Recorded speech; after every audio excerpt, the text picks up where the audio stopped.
আসসালামু আলাইকুম, মই নেকি বলক আজিৰ মিনি ব্লগটো দেখাওঁ। চেহেৰি কৰিয়ে মই গ'লোঁ নামাজ পঢ়িব আৰু নামাজ পঢ়ি আহি অলপ সময় টোপনি মাৰি ৰাতিপুৱা কিছু খালো বাৰত মাছক আদাত দিবৰ কাৰণে। মাছক আদাত দিয়াৰ লগে লগে মোক এই ৰঙালাওটো জবাই কৰি দিবা দিছে, মানে কাটি দিবা দিছে।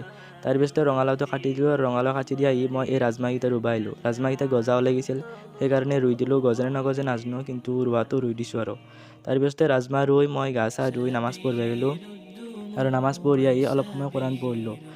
কোৰাণ পঢ়ি উঠি মই ৰাস্তাত দেখি গ'লোঁ। ৰাস্তাত দেখি যাওঁতে দেখা পালোঁ যে এইফালে লোহাৰ জুঙিৰে পাৰি লোহা আৰু টিং নি আছে। তাৰপিছতে আমি এইখিনি পইচা পালোঁ বেছি খালে। তাৰপিছতে মই গ'লোঁ ছাগলক পানী খুৱাবৰ কাৰণে। আৰু আমাৰ ছাগলটো ঠগ হয়নে নহয় কমেণ্ট কৰি ক'বিচোন। তাৰপিছতে মই গ'লোঁ আমাৰ ঘৰচীয়া বাঘটোক পানী খুৱাবৰ কাৰণে। ঘৰচীয়া বাঘটোক পানী খুৱাই আহি মই অলপ সময় টোপনি মাৰিলোঁ আৰু টোপনি মাৰি আচৰৰ নামাজ পঢ়িব গ'লোঁ। আচৰৰ নামাজ পঢ়ি তাতে তালিম কৰিলোঁ। তালিম কৰি ঘৰত আহি গ'লোঁ আৰু ঘৰত আহি মই লাগি গ'লোঁ পকৰি বনোৱাত।